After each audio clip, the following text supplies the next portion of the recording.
ilé Jésù àgbẹ̀yìnga fún àtọ́lá forúkọ yín bàbá ìgbà ọ̀pẹ. Àmín Jésù. Ọlọ́run má jẹ̀mú máa bá wa lọ́wọ́. Àmín. Gbogbo tó máa rí àwòrán yẹn wọnú ògo lọ. Àmín Jésù. Àjàgà ẹrú lára yín ọ̀run kó bọ́ ọjọ́ náà. Àmín. Bẹ́ẹ̀ ni wò ní ìwé. Àmín Jésù. Jésù alágbàá yín. Àmín, àmín, àmín Jésù. Ìyá wa tá wá wo ibi tí a dẹ̀ bá ayé dé ní ibi tí ayé dé dúró bá ọ̀pọ̀lọpọ̀ èèyàn náà kúkú àìtọ́jọ́, ọ̀pọ̀lọpọ̀ èèyàn náà ṣá àrùn náà ṣàìsàn, pàápàá jùlọ gbajúgbajà òṣèré tíátà tó wà nínú àìsàn lọ́wọ́lọ́wọ́ báyìí, bàbá Táíwò Hassan tí gbogbo ayé mọ̀ sí Ògògó, wọ́n ní wọ́n wà ní stage 4 cancer. Irú àwọn kan báyìí gẹ́gẹ́ bí wòlíì, kí ló ń fa irú cancer yìí? Because àwọn ọ̀pọ̀lọpọ̀ èèyàn ní pé ó lè jẹ́ naturally, ó tún lè jẹ́ spiritual. Ṣé spiritual lè fa kíyàn ní cancer? Lórúkọ Jésù ló dára fún wa. Àmín Jésù. Spiritually ó lè fà. Kíyàn ní cancer. Spiritually ó lè fà. Hmm. Iṣẹ́ láti ọwọ́ Sátánì ni. Hmm. Ó dẹ̀ lè fà natural kéèyàn ní. Hmm. Bákan méjì ló pín sí. Hmm. Lórúkọ Olúwa ìjì ayé ò ní jà wá. Àmín Jésù. Ẹgbọ́n mo mú nǹkan kan wá fún wa Hmm.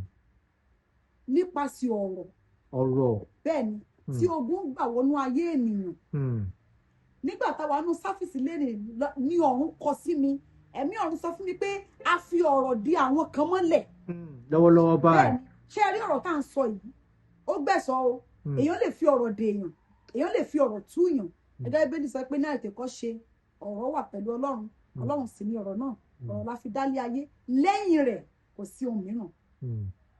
Èèyàn lè fi ọ̀rọ̀ dè èèyàn. Èèyàn lè fi ọ̀rọ̀ tú èèyàn. Ẹ gbọ́ gbogbo ojú tó ń wò mí. Ọ̀rọ̀ tá a sọ sí ayé rẹ tó dá ẹ dúró sójú kan. Ọ̀rọ̀ tá a sọ sí ayé rẹ tí òjò kúrò nípò tó wà yẹn. Mo wí pẹ̀lú àṣẹ Ọlọ́run Mósè Orímọládé. Adániwáyé fi ẹ̀jẹ̀ Jésù fọ̀ ọ́ mọ́. Ẹnìkan máa rí àwòrán yìí. Ẹgbọ́n òun Olúwa lẹ́nu mi o. Olóbìnrin ni. Áńgẹ́lì yẹn ni sọ fún ẹ pé ọ̀rọ̀ la fi dá ẹ dúró lẹ́nu iṣẹ́ yẹn. O ò ṣẹ̀, o ò rò. Ṣùgbọ́n nípa ọ̀rọ̀ tá a sọ sí ayé rẹ, a dá ẹ dúró sójú kan. Ẹgbọ́n òun Olúwa lẹ́nu mi. Adániwáyé wípé ẹ̀jẹ̀ Jésù máa bà májẹ̀mú yẹn jẹ́. Àmín Jésù. Àmín. Ìyá wa tá bá wò dáadáa ní pé spiritual lè fa kíyàn ní cancer, kíyàn ní ṣé ọfà ló ń fa nǹkan báyìí ni? Tó bá jẹ́ ọfà ni ṣé spiritual náà lè sort irú kan báyìí gẹ́gẹ́ bí ìwòsàn? Ẹ ṣé olóòtú, ọfà lè fà. Ẹ kíyèsí o, ṣe rí lójú oorun ẹlòmíì máa jẹ oúnjẹ ojú oorun. Ó lè ti jẹ ti pẹ́. Kò ń ṣojú ẹsẹ̀ téèyàn jẹ oúnjẹ ojú oorun yẹn ni nǹkan yẹn máa bẹ̀rẹ̀ o. Ó ń ṣojú ẹsẹ̀. From years sẹ́yìn tó ti pẹ́ nǹkan yẹn wá backfire láti bí oúnjẹ ojú oorun. Ọfà lè wọlé, tó bá pẹ́ lára ó lè di cancer. Kò sí nǹkan tí ò lè di lára èèyàn nípasẹ̀ oúnjẹ ojú oorun. Ní tó bá tàyàn lọ́fà téèyàn ò bá mọ̀, tọ́fà yẹn ti pẹ́ lára èèyàn, kò sí nǹkan tí ò lè dì síyàn lára o. Ẹ gbọ́ Yorùbá, tó bá yẹ pé spiritual ló bá wọlé, spiritual náà máa fi lè jáde. But tó bá yẹ pé natural ni, ṣé kí n má tàn yín? Medical ló máa ṣiṣẹ́ yẹn o. Medical ló máa ṣe. Tó bá jẹ́ naturally ni. Tó bá jẹ́ natural ni. Medical ló máa ṣe. Medical ló máa ṣe o. But tó bá yẹ pé spiritual ló fi wọlé, ẹ gbàgbé spiritual náà fi máa lè jáde. Torí pé ọwọ́ òkùnkùn ni. Ọwọ́ òkùnkùn ni. Lórúkọ Jésù ìjì ayé ò ní jà. Àmín Jésù. Ìyá wa lórí ọ̀rọ̀ ọfà yẹn jẹ́ ká mẹ́nu bà díẹ̀. Bí tá bá wo ọ̀pọ̀lọpọ̀ èèyàn tí ó wà níta máa ní ọ̀tá àwọn lọ́fà. Tá bá gbìyàn débì kan máa ní ó sick, ọfà ni ọwọ́ ayé ni. Ọ̀pọ̀lọpọ̀ èèyàn dẹ̀ máa padà kú tó bá jọ fà. Báwo gan ni ó ṣe máa mọ̀ tó bá yẹ pé bí ọfà wà lára àyàn kó tó di pé ó máa di àìsàn? Lórúkọ Jésù mi àti yín ò ní mú ọfà. Àmín Jésù. Lórúkọ Olúwa gbogbo ojú tó ń wò mí mo lóò ní gbọ́fà. Àmín Jésù. Ẹnìkan tó máa rí àwòrán yìí o, lórúkọ Ọlọ́run Ísírẹ́lì, ọfà ìtòsí, ọfà gbangba, mo ní kò ní báyìí. Àmín Jésù. Olóòtú ọfà wà o. Ọfà wà, wọ́n ń tàyàn lọ́fà o. Àwọn òkùnkùn ló máa ń ṣiṣẹ́ yìí. Tí ọfà yìí bá wá pẹ́ lára èèyàn, téèyàn ò bá kíyèsí dáadáa, tàbí téèyàn ò bá mọ̀, nígbà tó bá máa jẹ jáde, kò sí nǹkan tí ó lè dà síyàn lára. Ẹ gbọ́ Yorùbá, ó ṣe é dẹ̀ mọ̀ pé Yorùbá ní òru là ń ṣèkà. Bí ẹ̀kọ́ bá fi ọ̀sán ṣe, kò ní farare lọ. Òru ni nǹkan yẹn máa ń wọlé síyàn lára. Nígbà tí nǹkan bá ti ṣèyàn, bóyá èèyàn síìkì, wọ́n gbé káàkiri tó ti náwó. Wọ́n lè ní ẹ lọ fẹsẹ̀ létọ́. For example, èèyàn mi kan láì tí ì pẹ́ ìwọ́n sickness yẹn kò ju sickness just 2 months lọ. Bẹ́ẹ̀ ni mo sọ fún yín, just 2 months ni. Nígbà tó ń náwó táwọn ẹbí wọn tó gbìyànjú, wọ́n lọ general, wọ́n lọ sóríṣiríṣi everywhere. Nígbà tó yá èèyàn kan sọ fún wọn pé ẹ máa gbé wọn lọ. Ẹ lọ nẹsẹ̀ sí.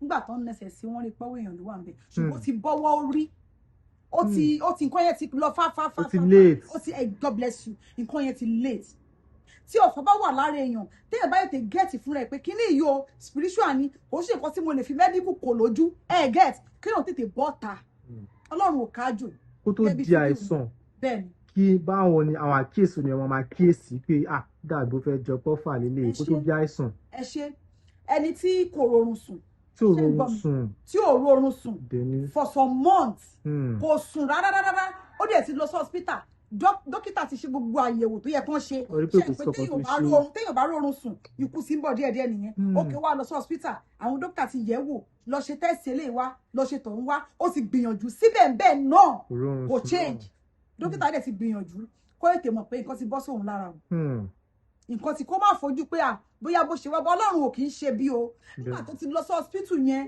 tó ti gbìyànjú tí gbìyànjú ò ti work yẹn ní ọ̀nà medical kó tètè mọ̀ pé spiritual ló kù tí get ẹni tí egbò mú lẹ́sẹ̀ ń sìn bóyá ó kò ṣàdé pé egbò kò ṣàdé mú lẹ́sẹ̀ ń sìn ok ó gbé lọ sí hospital bọ́yẹn ń tọ́jú ẹ̀ legbò yẹn ń kẹ̀sì bọ́yẹn ń tọ́jú ẹ̀ legbò yẹn ń kí sẹ̀ kó máa jiná bá ṣe fún ní treatment tó yẹ kó máa respond sí treatment tí ò respond ṣe understand táwọn àwọn doctor ní sọ pé kó má gbé wa mọ́ ó sì máa lọ ní bòun fún ẹ̀ ló wá wọ́n pé bó ṣe ń tọ́jú kíní yóò gbọ́ wíwò ó dà pọ́rọ̀ yóò ń sọ̀rọ̀ medical spiritual ló kù so àwọn àpẹẹrẹ pẹrẹpẹrẹ bẹ́ẹ̀ téèyàn máa ń rí kódà láti ibi orí fífọ́ ó lè ṣẹlẹ̀ bẹ́ẹ̀ kó rí máa fọyàn àfọ̀fẹ́ẹ̀kú kó dẹ̀ ti lo medical kó má gbọ́ kó ti dògùn jẹ ṣe this ṣe that kó má sì changes tètè mọ̀ pé spiritual àwọn kan náà ń bẹ́ẹ̀ pò yẹn lórúkọ Jésù ìjà yóò ní jèmi àti yàwá ọfà wà gẹ́gẹ́ bí ẹ ti sọ lóòótọ́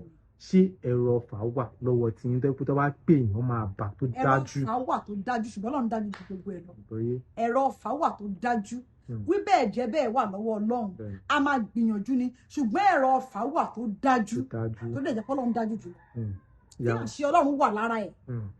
yàwá kílẹ̀ ní fáwọn ará lílé ni. lórúkọ Jésù kò ní bàjẹ́ fún wa mo sọ kinní kan lẹ́ǹkan mo ní mo gbọ́ nǹkan létí mi láàárọ̀ yìí wípé ọ̀rọ̀ ẹ gbọ́ ohùn Olúwa lẹ́nu mi o ẹnìkan máa rí àwòrán yìí ọlọkùnrin ni ó wà lórí stroke lọ́wọ́lọ́wọ́ bí ọba áńgẹ́lì ṣe ń sọ fún mi nìyẹn ẹ gbọ́ bàbá yìí tó bá jẹ́ pé wọlé ni náà ọ̀rọ̀ la fi dì ọmọlẹ̀ o èmi tú ẹ lẹ̀ gẹ́gẹ́ bí ẹni tá a pè tá a yàn lórúkọ Jésù lórí àkéte yẹn adániwáyé tú ẹ sílẹ̀ ẹ gbọ́ ohùn Olúwa lẹ́nu mi ọmọléèwé kan máa rí àwòrán yìí o ìkórìtà ògo ló wà yìí ẹ gbọ́ ohùn Olúwa ọ̀rọ̀ tá a sọ sí ẹ wípé ò ní ṣe àṣeyọrí iléèwé yìí ṣe mọ̀ pé tọmọ bá débì kan wọn ló fẹ́ lọ ṣàgùnbánirọ̀ ṣe nǹkan ti ṣàṣeyọrí nìyẹn ọ̀rọ̀ tá a fẹ́ fi dá ẹ dúró yẹn ní kórìtà àgùnbánirọ̀ yẹn ẹ gbọ́ ohùn Olúwa o lórúkọ Olúwa ẹ̀jẹ̀ Jésù yí dànù mo ní lórúkọ Olúwa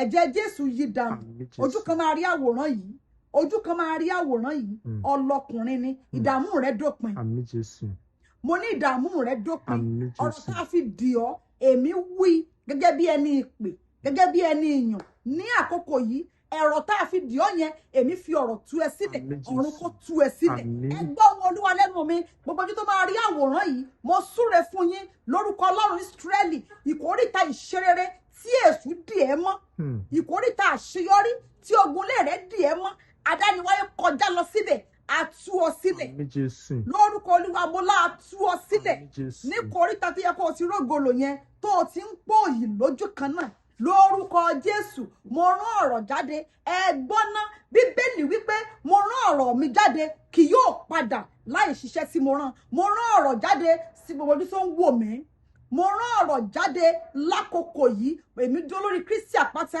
níbi tí ilẹ̀ mìíràn ti jẹ́ iyanrìn mo ń bá ẹnìkan sọ̀rọ̀ mo ń bá ìyá kan sọ̀rọ̀ mo ń bá bàbá kan sọ̀rọ̀ mo ń bá olóbìnrin kan sọ̀rọ̀ ọ̀rọ̀ tá a fi gbé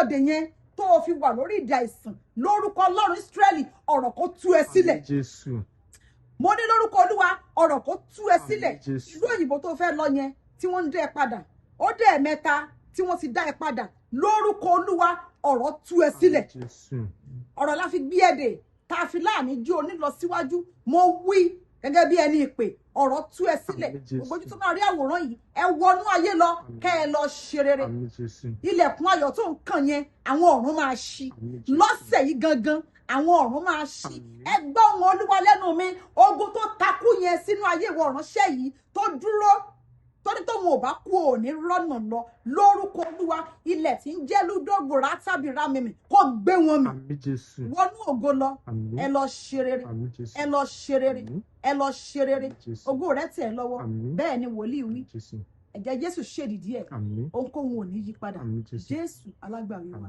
yàrá tá a bá fẹ́ kàn sí bẹ́ẹ̀ la ṣe lè kàn sí. WhatsApp number mi ni 081 644 9311 081 644 9311.